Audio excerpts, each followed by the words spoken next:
This podcast is recorded on stolen and unceded Aboriginal land. We acknowledge the First Nations and elders of this country and join their calls for justice. Always was, always will be Aboriginal land.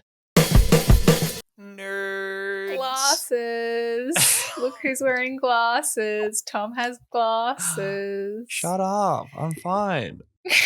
It's a disability actually, and this is ableism. Yeah, well, I'm wearing contacts, so contacts? What? How do I say that? When do you wear glasses? Oh, wait, I can't see without... I wouldn't be able to see the text on my screen if I wasn't wearing contacts right now. Oh, interesting. Wasn't always the case. I had perfect eyes until I went and worked in front of a computer every day for years. Interesting. Well, it's very appropriate that I'm a big old nerd for this particular episode. Thank you so much for supporting our show patrons. We love you. We are chatting to a wonderful man who I don't think would mind being described as an electoral nerd, because we're going to talk about all things electoral systems and this fucked up rigged system. The rigged system like. has failed us. Australia's voting system, our electoral system is broken. We've decided. It was good in 2020, so it was really good. It was good in 2022. Something has gone drastically wrong. We're going to investigate it. We're going to find out what's wrong and how we can fix it. And so we're talking to Dr. Kevin Bonham about it. Oh, what's his doctor? He's got a PhD, I suppose, in psephology? I assume. Maybe. Yeah, great. Probably. Excellent. All right, this gets pretty nerdy, pretty deep. We're also talking about, bigger questions that I think lots of people would be thinking about. And it's a fantastic conversation. We're talking Condorcet. We're talking proportional representation, Hare-Clark, MRP, MMP, etc. IRV, whatever, any other acronyms? I think we've got them all. IBS, yep. We're doing them all. Let's go. Hey, this is a word I ain't never heard before, but it's necessary. The word is psephology, not to be confused with safari. It is the study of elections. Oh. The scientific study of elections. So our guest today is Kevin Bonham, a psephologist and polling and political analyst based in Tasmania. Thanks, Kevin, for coming on the show. Very welcome. Hi, Kevin. So exciting. Thanks so much. It's so great to have an actual psephologist. An actual psephologist instead of us. We get to say the word pretending. psephologist, yes, and we get to actually talk to. Yeah, and I know how to spell it as well, for anyone who's wondering. Pretty impressive stuff. Now, I am going to admit that I went to your blog spot, like your website blog thing, to find a quick and handy description of you. And then I see that in your header of your blog at the moment, Kevin, it's like Kevin Bonham, psephologist, analyst. Yeah, the ABC published an article about errors in the final polls that had wrong numbers for 4 of them and omitted another 3. That's in the header of your website. And so I want to start by asking more about that. What has happened here with the polls? So there's been some media coverage of the polls at this election not being terribly accurate. But the problem is that some of the media coverage has not been terribly accurate itself either. And when you're doing an article about polling accuracy, the very first requirement should be that you get right what the polls actually said. And if a poll published that its final result was 52.2, you don't round that to 52, and you especially don't round it to 53.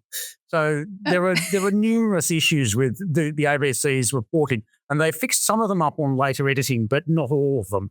So that was just one example. But I see this commonly when there are articles about polling accuracy in the media that for some reason they're not accurate. That's funny. Yeah. I mean, I noticed as well, you've written a bit about you're an advocate for polling transparency. You also are an opponent of what you call polling denialism. And maybe I wonder if this constant reporting around, the polls got it so wrong, everyone's so shocked, kind of feeds into that idea that you can't trust any of the polls and so you just disregard them all. But in terms of this election, I mean, obviously the polls were saying Labor minority government. That's one thing that they seem to have got wrong. How wrong do you think that the polls did get it this time round? Actually, the interpretation of the polls was worse than the polls themselves. A reasonable reading of the final polls, and indeed my reading of the final polls, was that they were pointing to a likely Labor majority, and that if accurate, it was likely Labor would increase its majority, just not to anything like the extent that that it has happened. It looked like they will get about 80 seats if the polls were right, not 93. Right. So there is that, but there is also a willful misinterpretation of the polling by media, mainstream media, continually hyping a hung parliament all through the term, refusing to get off that assumption that it would almost certainly be a hung parliament, even when the evidence was starting to say, hey, let's have a bit of a look at this. It's not so clear. It's not so clear that this will be a hung parliament. Labor could get a majority, and the final polls were pointing to a probable Labor majority. The worst example was the Herald Sun, which had commissioned polls by Redbridge of the marginal seats, 20 marginal seats, which is similar to a marginal seat tracker that the major parties do. It actually did very well by the standards of these things, because it's not an easy thing to do. And that poll, in its last two versions, was pointing to not those last two versions, but the second and third last tracks were pointing to a 3.5% swing to Labor in the marginal seats they were tracking. And the Herald Sun published an article saying that this is likely to lead to a minority government with Labor having the balance of power,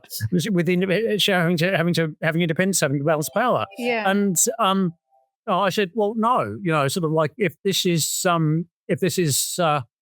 what happens, what happens is that the Labor team are in the bar at 7:45 p.m. and the rest of us are spending the rest of the night talking about whether Bonham is a seat or not. And we actually weren't talking about that because it had already fallen. It's just like the media has hyped a hung parliament in probably about 60% of elections in the last 10 years, and yet only a couple of hung parliaments in that time, New South Wales and Tasmania, have actually occurred.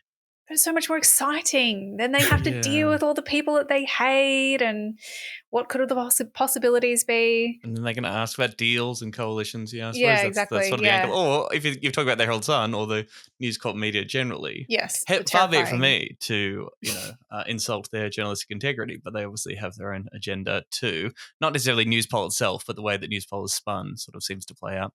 What about, because we're all obsessed with the Greens around here, what about the polling of the Greens vote? I didn't follow it all too closely. I felt like I saw a few polls getting towards election day that were suggesting a national vote of somewhere around the 13 to 14% mark. At least certainly that vote was going to hold. And I think we're tracking to below 12% at this stage with the results. What would you say about the polling of the Greens vote this election? This used to be a constant problem that polls in Australia used to overestimate the Green vote. I can remember there was one Victorian election where I think there were 17 polls published and all of them were over on the Greens vote. And it used to be more of a problem in the days when people did live in-person phone interviews more as a method of polling. That brings in the sort of social desirability bias. Also, if you're capturing too many over-engaged voters, you tend to what we call over-engaged voters, which are people who know too much about politics compared to the average person on the street. Those people tend to break Green, and so if you're not carefully monitoring your sample, it's easy to get too many Greens voters. So it's happened again this time. I think that every final poll, all 10 of them, I think were over. I haven't checked where the numbers are right at this moment, but of that nature. And yes, polls were a bit high for the Greens and a bit high for One Nation as well, but low for the generic others in a lot of cases.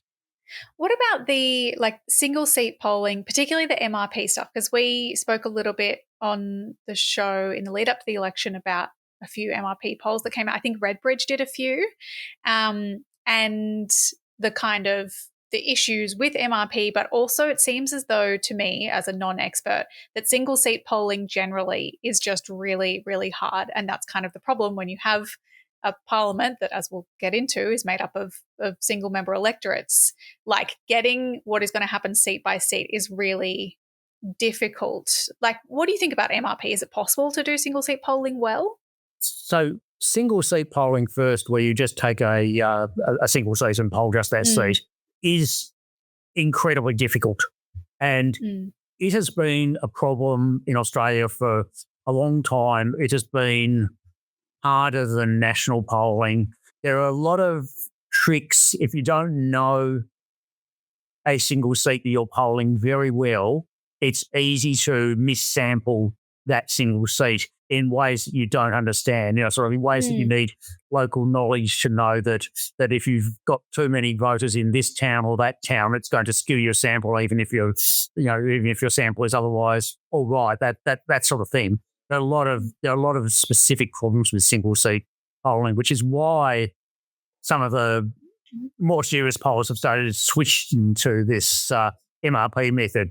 Well, I think MRP in Australia still has a long way to go. The YouGov one has come out pretty well from it, to the extent that they were saying 84 Labor seats, and everyone was saying, no, that's true, that's way too high, that's ridiculous. I was saying, if Labor gets the two-party preferred that they're saying in that poll, they could get close to that. So as it turned out, Labor got a much higher two-party preferred, but that whole is still struggling a lot with independence. It had some, it made the reverse mistakes of the previous elections, MRP. The previous elections, YouGov MRP had a lot of independents missing out who won. This one had some independents winning by massive margins who didn't even win. So getting that sort of dealing with third parties seems to be very difficult for this MRP polling format. Sorry, okay, I'm going to do a dumb guy. Can you remind me again? So MRP is they do a poll and then by using demographic information, extrapolate that to the rest of the seats? Is that vaguely right? I should explain how that works. So they take tiny samples of each seat. The tiny sample they take of each seat will be useless by itself. There'll be like 60 voters or 100 voters, or if even that, quite small samples of each seat. And then they use these fancy mathematical methods to interlock them based on the idea that seats will behave like other seats that are similar to them. So if you've got a bunch of outer suburban seats that are all similar to each other and one of them has a really silly result in the sample, it's not going to matter because it gets spread over all the other outer suburban seats. And so you're no longer getting some ridiculous 75-25 result off your sample of 60 voters because it's been smoothed out.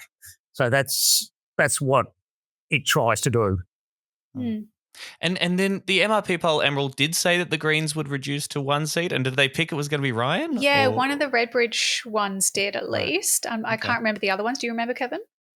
I can't remember offhand what they were finding for specific Green seats, but there were a few MRPs that were predicting that the Greens would lose seats, but for various reasons. And often the MRP reports on those seats were not actually convincing.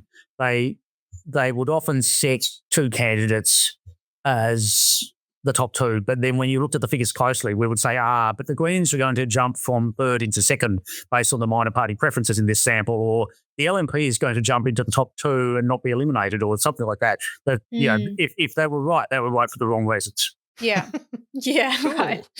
So, I mean, it's interesting kind of talking about how these polls in particular struggle with non-major parties, minor contenders. And I think our voting system generally, it seems as though the proportion of Australian voters choosing to vote for someone other than the major parties, as that increases, things change about the way that our voting system and our electoral system reflects the result. And from my perspective, it seems like, certainly in my bubble at least, my bubble of Greens voters and Greens supporters, this election result has attracted a lot more commentary and curiosity about the voting system, the electoral system. Have you noticed that too, or am I just, maybe this is the first time that I'm tuning into it? But I am starting to see that. I am starting to see the sort of the we got 12% of the vote, why did we only get one seat kind of stuff, which has been there in the past too, but Greens winning 4 seats last time around sort of made that. The system was good then. We were like, no, I think this is working well. It sort of muted it a bit, but it sort of muted it a bit. But it is hard for minor parties with a widely spread support base to win seats in a single member system. It's easy for the Nationals because the Nationals have a very specific, they have certain areas where they poll very well, and most of the rest of the areas they don't even run, but they wouldn't poll anything even if they did. So that's fine for them. But also to a degree the degree it works fairly well for the Teal Independents because they have a very focused, and you can think of them as a sort of quasi-party for these purposes, and they have a pretty focused support in a minority of seats, and most seats they don't run or they get nothing. So, the parties with widely dispersed support struggle. It's not it's not remotely a proportional system. The nearest thing to a proportional system we have is the Senate, but the Senate's also mucked around by each state getting the same number of senators, which is sort of something that's lurking, waiting to bite, but never does. Yeah, that's right. Well, okay, so I wanted to I'm going to give a shout out to, I'm going to read out this message from one of our subscribers that we got on Patreon. This is from JW, who said, Emerald's point about the electoral system is something I've been pondering for a while, and this election is the best reason why Greens ought to adopt a transition to proportional representation as policy. Just a side note, I think that is Greens' policy, but anyway, maybe they mean pursuing it more. Back to the message. While that is going to be the case for the foreseeable future, it's important to do away with the notion, quote, you can't waste your vote, because that just suits the same parties that win in the lower house. You can win, for now, a majority in this system with 32.6% of the vote and a landslide with 34.75%. The current preferential system and its threshold of 50% plus one was co-designed by major parties to send the votes back to them. There's a ceiling for independents and minor parties because the major parties just gang up and preference each other. And yes, so there's a bit in there. In particular, though, I wanted to talk about the you can't waste your vote thing, because I remember hearing this a few years ago, I think on Twitter. I think it was actually a friend of the show, Rob Lecht. Rob Lecht, how do you say their name, Tom? Rob Lecter. Rob Lecter. And he's written about this before, to his credit, that it's a myth that you can't waste your vote in Australia. The AEC says it. I've said it. It's on that little the Chicken Nation voting cartoon, because it's talking about preferential voting, that voting system that you can't waste your vote because your vote will get counted towards the end result in some way. It will be considered in the final two-party preferred or two-candidate preferred contest.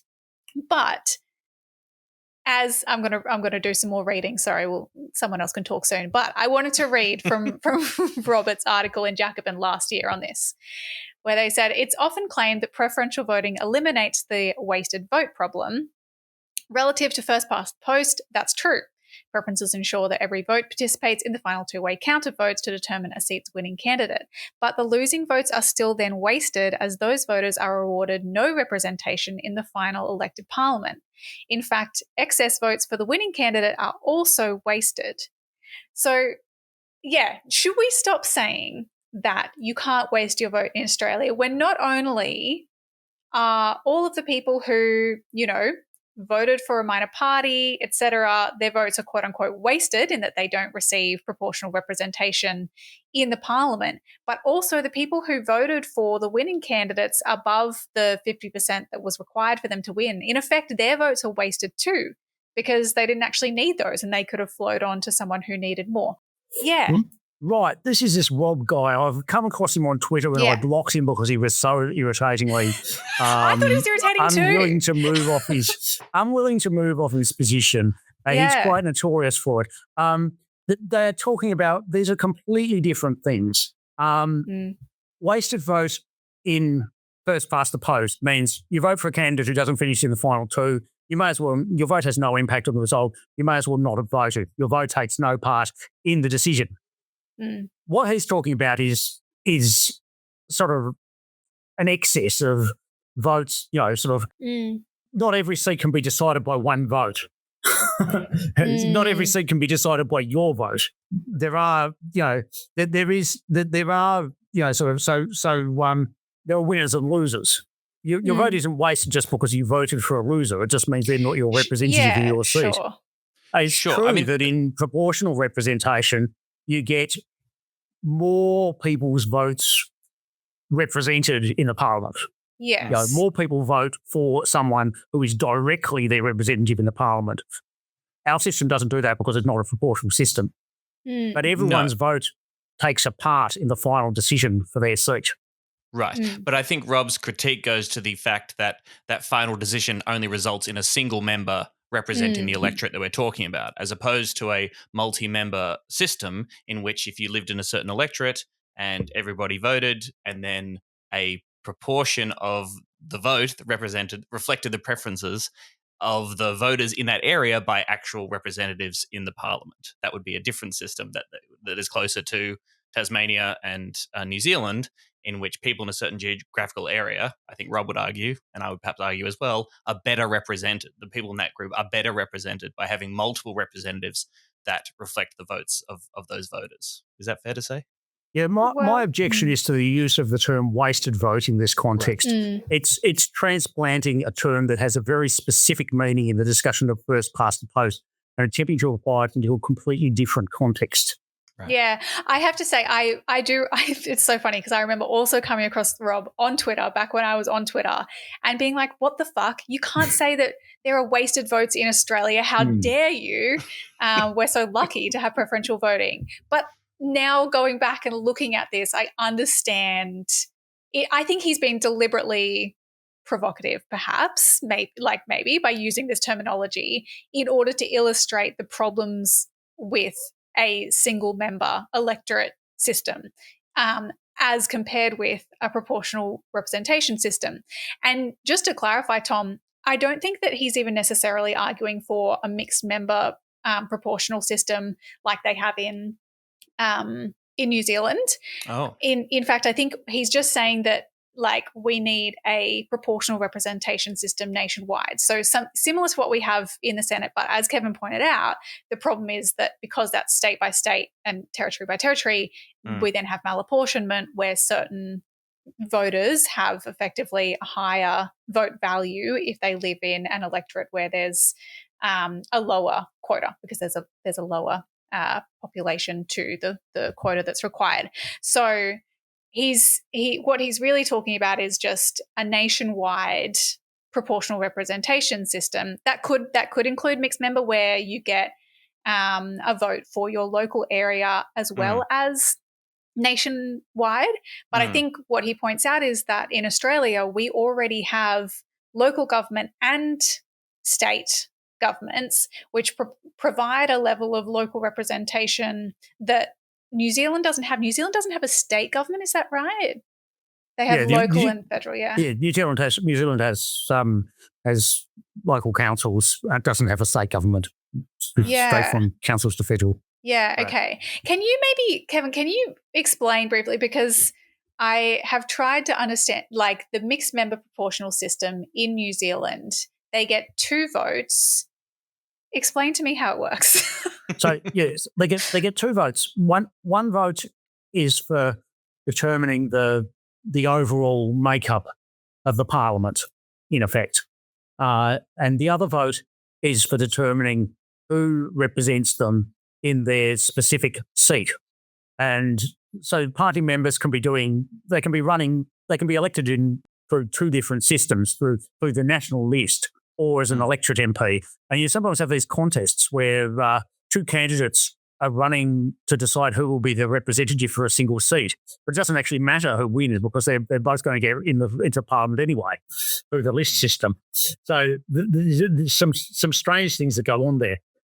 I have some issues with New Zealand's MMP system. I think it's a good approach if you're going to have a single House of Parliament, but I also think that having a single House of Parliament is silly. I think that it's good to have 2 Houses of Parliament.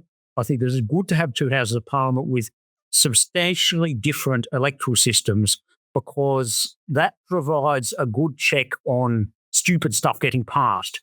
And to me, bad legislation getting stopped is more important than all good legislation being adopted. So I like bicameralism. I sort of, when I was early in my life, I didn't see the point of it, but lately I do. Okay. So we should clarify this. So New Zealand is also a unicameral system. So there's just the one parliament that people get elected to. Which is why it's got mixed member. They found their method for electing a a single parliament. But there are a few things I don't like about it. One of them is that there is a 5% threshold. If a party doesn't get 5% in New Zealand, then it doesn't get any seats in the parliament unless it wins a local electorate seat. If you win an electoral seat, you get around the threshold and you get seats in parliament. It might be only one seat or it might be more. That also creates problems because there have been cases where a party will deliberately throw a seat to a minor party to get that minor party into the parliament so that it can act as a coalition parliament. And this was what happened with the previous, not this current national government, but the previous national government had a couple of little hangers-on who would win their electorate seat and they would get in. They would have remarkable power in the parliament, even though their party was getting 0.2% of the national vote or something like that. So that's one of the catches. And the other thing I don't like about it is that the electorate's a first past the post, and I detest the first past the post so-called electoral system in any form. Yeah. So they're still doing first past the post. Crazy. To select the members in the multi-member electorates? To select the local members. Select the local member. But then first past the post can determine whether a party wins a local seat, which can determine whether a party gets into parliament at all. Yeah. And so just to clarify then, when the local member is in parliament, do they have a different power to the members that are elected on the list? Or can they do basically all the same things that those members can do? Pass laws, form government potentially, etc.? They have one vote. It's the same. Yeah, okay. Yeah, they have one vote on the floor of parliament. And I love we're using you like a electoral ChatGPT here, Kevin. We really appreciate it. But is New Zealand and the Tasmanian Hare Clark state system pretty equivalent, or are there important differences between those two? Tasmanian Hare Clark is very, very different from New Zealand. Right. Tasmanian Hare Clark, the state, is split into 5 electorates. They're the same electorates as are used for federal elections, actually. Mm-hmm. Each one of those now elects 7 members. It came down to 5 for a while, but now it's gone up to 7. So you're not being elected across the state as a whole. So a party with 3% of the vote probably isn't going to get any seats anywhere. But each electorate has its own little race. And one of the special features of Hare Clark, as it's done in Tasmania, is that you have competition between candidates from each party. They're not off a party list. Each candidate has to campaign for and get votes in their own right. We had a remarkable election in 1986 where the balance of power in the parliament did not change in the slightest, but about a third of the MPs who were running lost their seats to someone from their own party. Oh, right. That's so weird. And that's like the government actually ran on this. The government actually ran on, sort of like we're bringing in all this new talent. Here are these guys. We're running these guys, and they're going to be ministers if you elect them. And they'll beat all our dead wood. Here, bring you the ambition. Actually, sort of use this to their advantage. Yeah. Okay. Well, thank you. That's very helpful. I mean, right. I don't know. I go back and forth on whether it's even worthwhile, particularly when we're talking about federal government, having. Do we need, quote unquote, local representation? Do I actually care? And I'm sure there would be a lot of people who would say, yes, I do care. But do I care that my MP goes into Parliament and, fights to upgrade the roundabout at so-and-so place? Do I need them to be there representing my local area? And I think that I do value the work of an MP. So, I have a Greens MP, the only remaining Greens MP. And I value the work that they do from their office in the community, but I don't necessarily, I don't know. I don't know if I really think about it. I think I could do away with them taking that local stuff to Parliament, and I could do with just bureaucrats deciding that we need a new school here, we need a new road here, X, Y, Z, in order for us to just have a nationwide, proportionally represented Parliament where it is about legislating for and governing the country. Yeah, there's certainly services that people value having a local MP for. Sort of things like if you get into trouble with Centrelink or something like that, your local MP may be able to intervene on your behalf if there are good enough MPs to do that. These sorts of things. There is room for local advocacy. There may be workarounds for that. If you have a system that's a Hare Clark-like system, you can still have quite localised representation where members they may not be elected from a single current electorate, but you could still have sort of like clusters of urban Melbourne that would have their set of representatives, that sort of thing. Yeah. And the parties would probably divide that up between themselves. They'd say, sort of like so and so's the duty MP for this area, that kind of thing. But it does lose a bit.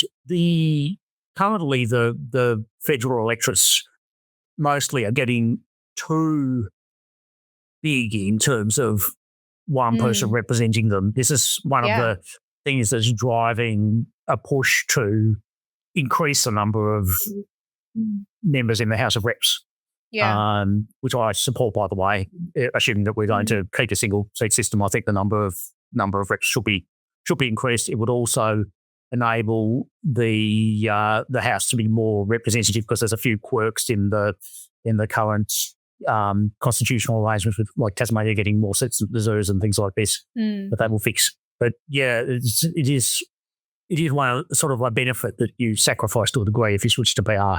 Right.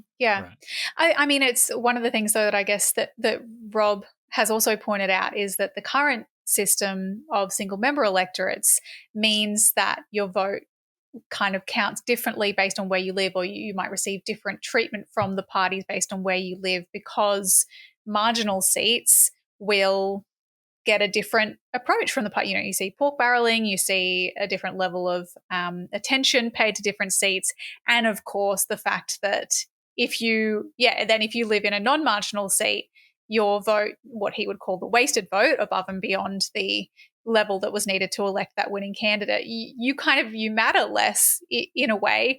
And if you live in an area with a higher concentration of voters, like for example the Nationals, their voters are highly concentrated, and so they're more likely to then be successful in those seats. So there are these kind of, I guess, paradoxical outcomes of a single member electorate system that is meant to be about local representation but may actually kind of discourage it in a way.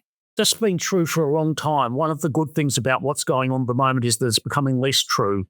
It's becoming less clear what the safe seats are anymore. That's true. Not only in the context of an election like this, where a number of coalition seats that you would never have talked about in an election suddenly popped up on election night as close. Labor almost won Barrow. What the hell is that?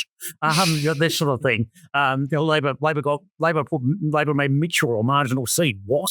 This sort of thing. But also the fact that independent uprisings can occur anywhere, and you have independents springing up in seemingly safe, boring seats, nearly making the final two, as has happened in a bunch of seats this election. They've actually been extremely unlucky not to pick up any of them. But there's like sitting members in most places have to be on their toes. I'm not really sure about Maranoa, but there's a wider range of seats that can come into play now than there used to be. Yeah. So it's a sort of, and it's also hard to tell what the marginal seats are anymore as well. It's like when people were sort of asking me at this election now, what seats are in play, what seats should the government be most focused on or most concerned about, I would be saying, so how many do you want me to list? Do you want me to list 50? Because there's just so many seats where it's hard to tell what's going to happen. Yeah. But are you convinced at all? But I mean, when you hear people say stuff like, whether it's the Greens or not, hey, we got 12% of the national vote. We only get one seat. We get less than 1% of the seats in the parliament. The idea that preferential voting is supposed to get the best representation of people's preferences broadly, to translate that vote into the representation in the national parliament.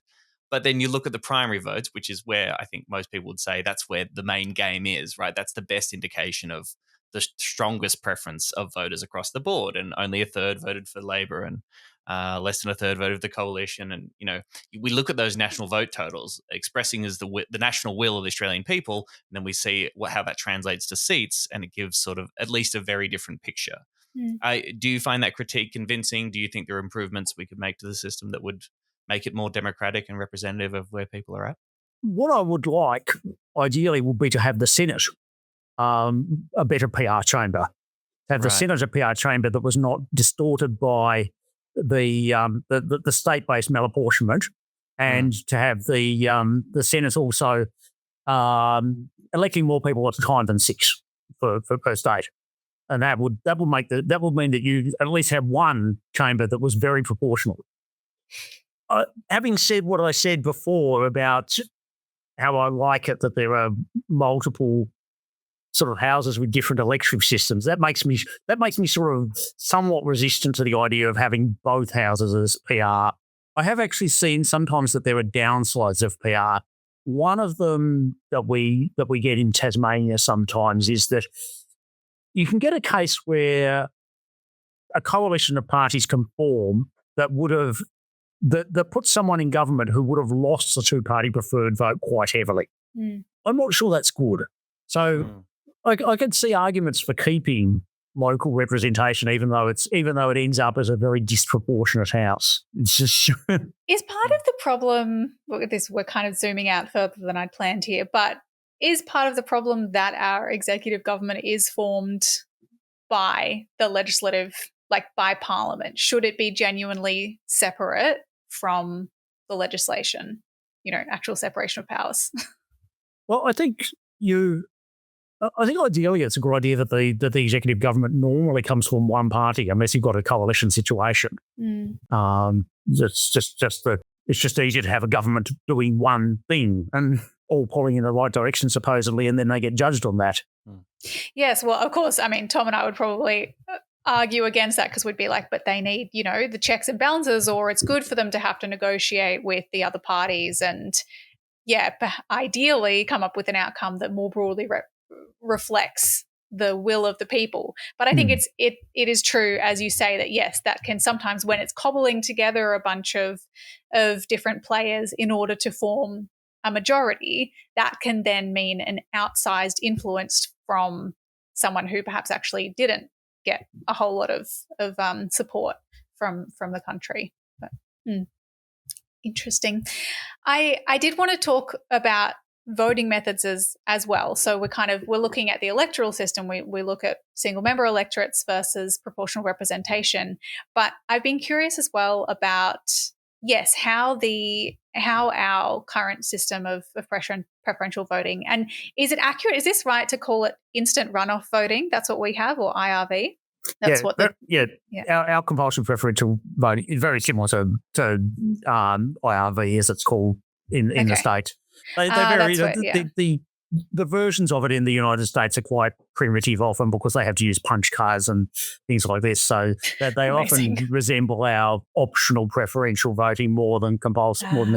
And sometimes they can actually limit the number of preferences a voter can give. There can be a maximum as well as a minimum. So it's not quite the same thing, but it's in the same sort of general basket of electoral systems. Yeah. Okay. Yeah. So I mean, Greens members who are listening would know, if you've ever voted in an internal election in the Greens, I think this is the case across all elections. It's certainly the case in the Queensland Greens, correct me if I'm wrong, Tom. But when you vote in one of those ballots, they use the Condorcet method to count the votes. And that makes me think, okay, the real voting nerds in the party have decided that this is better than just the normal preferential voting system that we would use. But I have always struggled to understand why that might be. My understanding of Condorcet is that, on a super simple level, what it does is find the candidate who would win in a head-to-head contest with each of the other candidates. What do you think that, the arguments for, or maybe actually, let's start just with the differences in how this would work versus a preferential voting system as we currently have it in Australia? We've had a few cases, particularly 2022 election, some of the cases where Labor finished third in seats in Queensland and got excluded. There was also one of these in the Northern Territory recently. It was a very interesting one because Labor won the two-party preferred against the CLP, which is the coalition version in the Northern Territory, but they were knocked out by the Greens at the three candidate stage. They finished third and were eliminated. The Greens then went through to the final two. The preference flow from Labor to the Greens was weaker than the other way around, and the Greens ended up losing the seat. So the country Liberals won the seat, although if the Greens had not been in running, Labor, based on the votes that were counted, would have won the seat. So Labor would have beaten the Greens head-to-head. Labor would have beaten the CLP head-to-head. Nobody else is in that position, but they didn't win the seat because they were eliminated in third place. This also applies to some of the seats in the last federal election where Labor was eliminated in third place in Brisbane area. They would Brisbane. They would have beaten the Greens. They would have beaten the Liberals. So they would have been the Condorcet winner. Although in Brisbane the Greens ended up winning rather than the Liberals winning, of course. So slightly different. The Greens were just ahead. The Greens were just ahead of Labor. But if it was just the Greens versus Labor, and you ignored the LNP, then in that case, Labor would have won the seat because votes that preferred them over the Greens were bottled up with the LNP at the time when Labor needed them, and Labor didn't get them. Yeah, gotcha. Yeah. So those are cases where you have a beaten Condorcet winner. It's something that's becoming increasingly common. I've seen some speculation from scrutineers that the beaten independent in the seat of Grey this election, Anita Kuss, may have won if she'd made the final two. I'm not sure if that's true, but it's been speculated about. That's an example.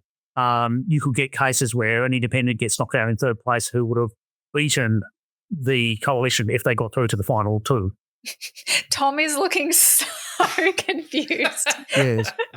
Tom, do you get the overall how the Condorcet thing works? I don't think we need to spend any more time on it. We can move on because I get it all. I understand it. It's perfect. Well, one thing I don't think I can quite wrap my head around, but it sounds like this might be what you're describing, Kevin, in these examples, is what people refer to as the quote centre squeeze with like instant runoff voting or normal preferential voting. And they say that Condorcet is a better system because it would mean that more people overall would be happy with the end result than what you end up in situations like this with preferential voting. Condorcet has a few problems in terms of applying it to a major election. Firstly, there isn't always a Condorcet winner. You can get sort of chains where A is preferred to B is preferred to C, and then the one who sort of goes around in a circle. You can get that. So there isn't always a winner, and you have to have some kind of tie-break criteria. And they have different methods of deciding who wins, right? Like then there's kind of a range of ways that they decide when there is a tie, as I understand it. Yeah. I can't remember what they are now. There are methods of trying to resolve that. The biggest problem with Condorcet I see is that you can't really tell who the competitive candidates are for sure. It might be that someone who gets a very low primary vote actually beats all the other candidates head-to-head. You don't know that. And without knowing who the competitive candidates are, it makes it very difficult to scrutinise candidates, the voters. An advantage of our system is that we tend to know who is in the running for a seat. We tend to know that the major parties are in the running for the seat and that there's a few prominent independents. But anyone who's going to get less than 5% of the vote or even less than 10% of the vote is just not going to win a seat at the moment. So there's no need for the voter to be scrutinising these people. The voter can focus on the candidates who are competitive. If you have a system where it's very hard to identify who the competitive candidates are, then that gets more difficult. And that's something that I've wondered about Condorcet. I've wondered about it with we don't really know because we don't get full data entry for these House of Reps electorates. But for some of the elections in the 1990s, would the Condorcet winner have been a Democrat who polled 10%? We don't know. But then again, that could be seen as an argument for Condorcet, that it would encourage the scrutiny of and consideration of all the candidates as potentials rather than just focusing on the quote unquote winnable or the likely winning candidaents. Why do you want to silence Clive Farmer, Kevin? What have you got against Clive and his fantastic ideas? What about ideas? the fusion candidate? What about Little Miss Let's People listen First? to these crazies. Come on, man. I think in a lot of cases, Clive Palmer's candidates will be sort of like the inverse Condorcet candidates. Yeah, that's right. Everyone will be preferred to them. Everyone would least prefer. I think it's like a lot of it's tough work for voters to plough through fields of, in cases, a dozen candidates. So the who are all these people factor. I don't think it's realistic to expect most voters to do that. And it's also a concern of mine with things like, people sometimes advocate that we should have Hare Clark nationwide in the Senate. I say, well, Hare Clark works well in small places like Tasmania and the ACT where everybody knows everybody and where there's high electoral literacy and stuff like that. But, are you really going to run this as a system in Western Sydney where some of these electorates you have under the current system, you have informal voting rates that are in double digits. You have people and many more who would not be able to cast a formal vote without a how-to-vote card. No, I don't believe it's practical.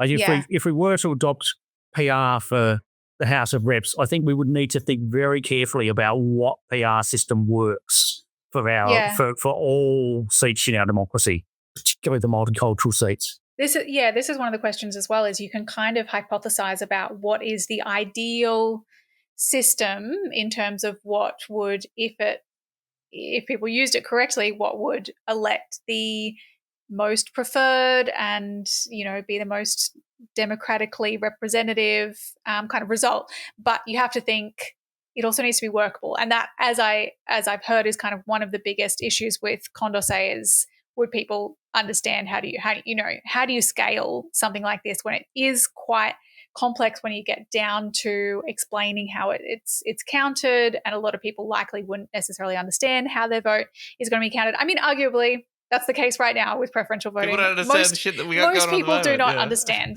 how their vote is counted. So I don't know. I mean, I go back and forth on how much weight you place on the simplicity of the system, I suppose. Yeah, in my sense, it's simple when Australia is just put the candidates in order of your choice and let the system do the rest, and you don't need to know how it works. But there are more and more seats where that is getting blurrier. There are seats emerging where tactical voting is a big issue. McNamara was a good example. There's a lot of people who would have liked to vote Liberal who were leaning towards voting Labor because they thought that if they voted Liberal, the Greens would win the seat. That sort of thing. And we're getting it also with some of the Labor versus independent seats where there's a battle to make the final two. And I feel that was talked about a lot in the 2022 election in the teal seats, the sort of the strategic voting thing. Sort of if you're tossing up between Labor and the teal, you should vote for the teal because the teal can get better preference votes from Labor than the other way around, and is more likely to win the seat. So, but this election, I didn't see anywhere near as much coverage of that point, and yet in a number of scattered seats around the country, like Grey and Monash and Forest and Fisher, it's turned out to be important. People who voted Labor instead of voting for an independent have secured the seat for the coalition. Yeah. Well, I mean, the people I spoke about on the show in Griffith, for example, we knew of Liberal volunteers who were, I don't even know if they were doing this strategically, but, they were voting Labor or even Greens. And if they had voted Liberal, though, then the Greens would have potentially kept the seat. And, Greens voters, seeing what happened in South Brisbane, it was a similar thing where the Liberals fell into third. Their preferences were distributed, elected Labor. Greens voters were thinking, should I vote Liberal in order to stop Liberals from falling to third? And I have to out myself and say that I remember years, I think it must have been in 2022. And again, on Twitter, there was this discussion around strategic voting, or what was the other word tactical voting. And I was like, there's no such thing. What do you mean there's no strategic voting in Australia? You just vote how you would like the preference, the order that you would like them to be in. And I think it's because maybe I was confusing the practicality of strategic voting being possible in Australia with, I guess, the morality of it. I think my thing is, well, strategic voting relies on you assuming that other voters will vote in a particular way, right? It relies on your understanding of likely preference flows. Whereas in my mind, I'm thinking if you want this candidate to win, you should vote for them and you should campaign for everyone else to vote for them too. But that's probably just my little my campaign brain, because strategic voting it's a thing, real. right? Depending on who finishes where, that really affects it. And actually, Mike Seckham pointed this out in his coverage of the Greens result. He was sort of saying it is a bit of a quirk in that you have the seat of Ryan, where it comes down to the Greens and the Liberals. So the more, you could argue, the more conservative seat ends up with the Greens MP, whereas in a seat like Griffith, where the contest is really between Labor and the Greens, a more progressive seat ends up with the more centrist Labor representative. So that's a bit odd too, isn't it? But that's kind of what a lot of some people would argue. I mean, centrists would argue that is the good result. This is actually one of the arguments for Condorcet, for example, where they say that, well, you end up then electing the candidate that sits more close to the centre of what the electorate wanted. My thing, as someone who is not a centrist, as someone who is a leftist, is I don't like that outcome, and I would like my left vote to be counted. I don't want a centrist candidate, and that's kind of why then I end up going, it feels like proportional representation is the only answer for me that would actually allow that to be represented, because centrist, close enough is not good enough. Sorry, Ken, we just had a chat there amongst ourselves. What do you think of all that? What do you think? Yeah, what I was going to say, yes, technical voting is becoming, it's becoming a thing, but it's only a thing in a minority of seats, still a small minority of seats, but difficult to be certain which ones they are. Not on the same scale as the UK, where if you're in the UK and you're supporting an unpopular party, you have a tactical dilemma in every seat. But here it's only a small number of seats. The advice I usually give for people who are in this tactical dilemma situation, where sort of like there's a brilliant party, there's a mediocre party, and there's a terrible party from that voter's perspective, and you don't want the terrible party to win, and you're thinking tactically, do I vote for the mediocre party?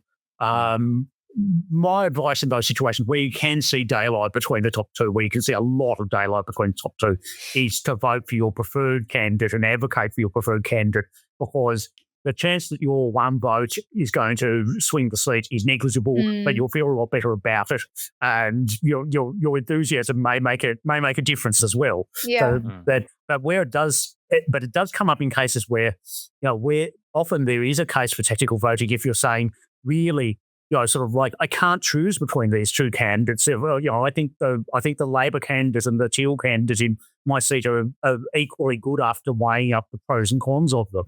And then it is reasonable to look at which one is actually the most effective vote to achieve your objectives in the seat, which might be defeating the incumbent. Yeah, that's right. That's true. So looking ahead, I mean, like I said, we read out that message from one of our Patreon subscribers, JW, about the Greens adopting a position on proportional representation.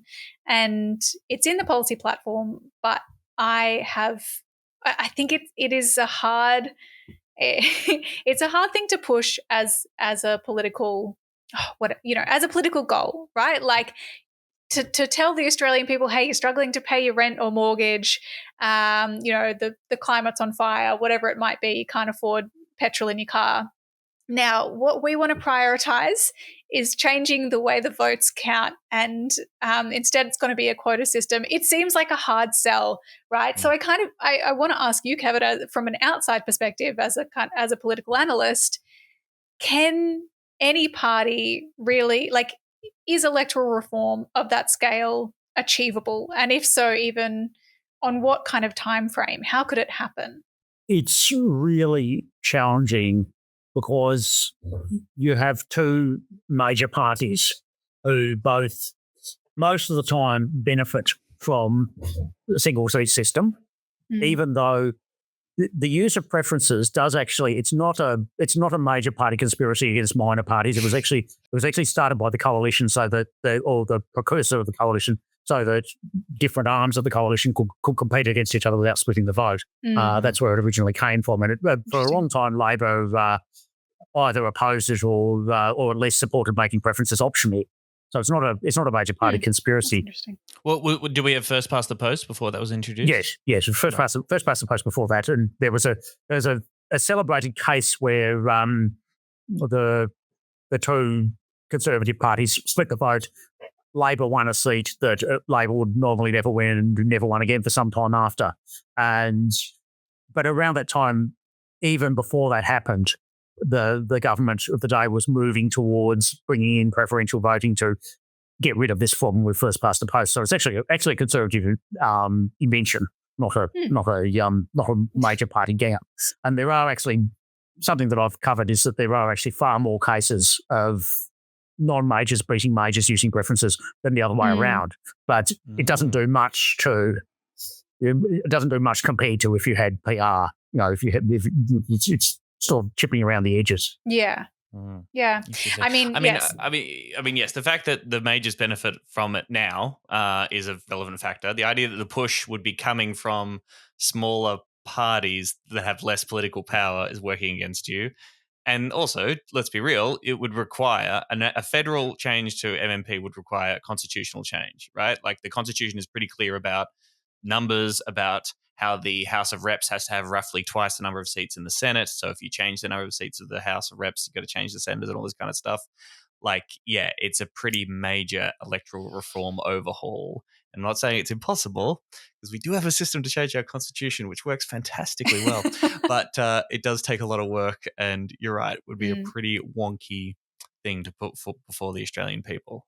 Is that fair? Yeah, we had this with the UK, and the Liberal Democrats insisted on a referendum on adopting alternate vote preferential system. They insisted on that as a condition of their coalition, and think they could perhaps have played hardball and said, we insist that you actually adopt us, and seen what the Tories did then. But a referendum on electoral systems, very, very hard sell. And what you got in that case, as well as a general range of really terrible arguments against it, is that you got Tories coming out and saying, hey, we don't want to be spending money, changing the electoral system, let's put it into health instead, or something like that. Whether they actually had any intention of putting it into health is besides the point. The point is that it's easy to say, it's easy to say that referendums on elections or electoral systems are a distraction. We had a referendum in the Hawke years on free and fair elections that was designed to eliminate malapportionment in state parliaments, among other things, sort of stop Joe from rigging the Queensland electoral system. And that failed very heavily. That's an example of what happens. Voters is referendums are very, very hard to pass. And although there have been some successful referendums around electoral matters like territory senators and things like this, you really have to have a very sort of strong case and bipartisan agreement to get it going. And it's really hard to see the major parties agreeing with it when most of the time they benefit from the existing system, even though in this case the coalition has actually ended up with it's going to end up with a lower proportion of seats than its vote share, which is a very rare thing for a major party here. Yes. Yes, right. it seems like it would be an uphill battle. I mean, but yeah, true that it is still worth pursuing. However, we being, minor left parties, the Greens, can. I know Green Left posted this on their social media and it was doing the rounds a little bit. It was a mock-up of what the Australian Parliament could look like with an MMP system. And the Greens, based on the 2025 election results, the Greens would have had 18 seats. Independents would have had 20, or independent and other. Labor would have had 52 and Liberal National 48. So a vastly different result. Having said that, Trumpet of Patriots, 3 seats, One Nation, 9 seats. But hey, I guess that's democracy, baby. That is democracy. Yeah. I mean, I don't know. It's important to just keep in mind, I suppose. It drives you crazy. It makes you feel, at least it drives me crazy. It reminds you of how the quirks / cooked nature of our system, doesn't necessarily reflect popular will. So it's important to keep in mind. But yes, I just don't know how it's possibly changed, particularly with those constitutional restraints. Sorry to be a bummer. But there you are. That's all right. Great note to finish on. Thanks, Kevin, for taking the time to come on the show and answer all of our silly little questions. Where can people read more of your work and support you to keep doing it? My work can be read on kevinbonham.blogspot.com. There is a sidebar which has donation options. If you're reading on a mobile phone, scroll down to the bottom and click on View Web Version, and you can see the sidebar, and you can do things like vote for which state premier, prime minister, or leader of the opposition will get the boot next. Fun games. We had a fun round here. We had fun round recently that was decided by the culprit Peter Dutton losing his seat. So who knows how the next one will end. And yes, and I'm also active on Twitter at Kevin Bonham and Blue Sky at kevinbonham.bsky.social or whatever the relevant appendages are on Blue Sky. All of those things. Thank you, Kevin. I hope you know how much people, really appreciate your work, and you're always going through the data and going to places where others won't. But as Ozpol Tragics, it's much appreciated. Putting it into tweets that we can then take and read out on the show. And read, yes. Particularly the ones that further our political agenda, and we ignore the others. It's really good that way. I do have to ask you, though, we're releasing this pretty quickly after we've recorded it. At the time of recording, there is all this chat about Goldstein, what is happening there. Tim Wilson got very excited. Now Zoe Daniel appears to be gaining on him, and it's getting quite close indeed. I've been camping. I missed this. You missed all this hot, juicy goss. Do you have a read on how Goldstein's going to fall? Quick refresh, just to check if anything's happened since I started this podcast. Okay. It's 292. Is that what it was before? Or was it 209? It might have been a vote or two different. That seems a little closer. What's happened is that so Zoe Daniel claimed victory on election night. I'm not sure if there's any more basis for that other than the ABC's computer having called the seat, and Anthony Green was making some sort of equivocal noises saying, I think she's won, but I'll check it later. So he wasn't, Anthony himself was not hard calling the seat by any means. Then a few days after the count, Tim Wilson comes out and claims victory. Daniel refuses to concede. Since then, we've seen a remarkable rally in the post counting from Daniel, but it's never been quite enough. It's just been sort of like the margin gets whittled away, but the mountain gets ever steeper that she has to climb, and she's been doing sort of like increasingly improbable things on these votes. But it finally fell over today when there was a bunch of out of electorate pre-polls that broke quite in her favour, but quite weakly. So it's now seems to be on miracle territory. But to watch it, just to keep an eye on whether it can sneak inside the recount margin. Although I think that's extremely unlikely. But get under 100 votes, you get an automatic recount. Yeah, and I mean, and look, recount. I will say, I've never done scrutineering, but I hear the stories from the scrutineering. There's been a lot of scrutineering happening, obviously, in Ryan, where I am, and you hear stories of people just finding a stack of votes that were in the wrong pile, like 20 votes or so, which for a lot of seats that wouldn't make the difference, but for a seat like this, it can. So, a recount, it could be worthwhile.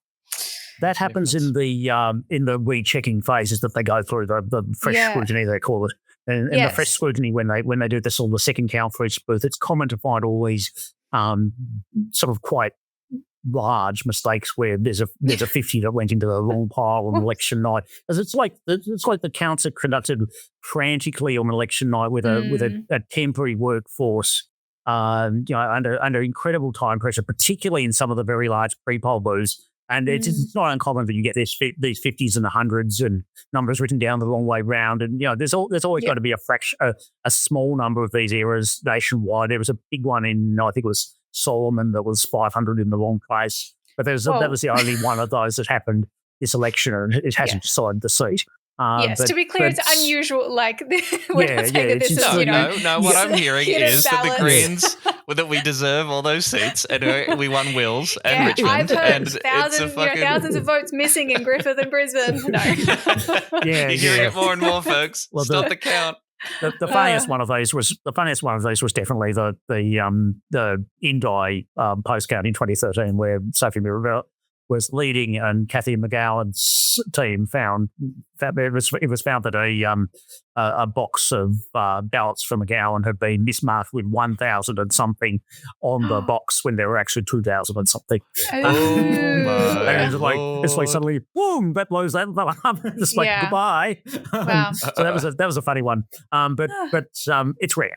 And the ASC's got better since then as well. But by the time you get to the formal recount stage, and I'm not sure exactly, Bradfield is going to a recount almost certainly as I speak. I'm not sure exactly which order they're doing Bradfield in. Sometimes they do a distribution of preferences first and then a recount, and sometimes they go straight to a recount. But by the time you get to the formal recount stage, you don't have any of those big mistakes left. Yes, what you're now chasing is very tiny miscounts and disputes over the formality of particular votes. Yes. The sort of the stuff where you bring in the gun scrutineers who are yelling about, spend their lives arguing about whether that thing is a 1 or a 7. These sorts of people. Yes, we love them. We cherish them when they're on our side. Again, thank you so much, Kevin. That was a whole lot of fun and very educational. Yep. And thank you to our patrons for making these episodes possible. If you want to help us more, please tell someone about the show. Share our stuff on Twitter, Instagram, TikTok, and YouTube at Serious Danger AU. We love you. Thanks. Thanks, Kevin. Okay. You're welcome. Serious Danger Australia.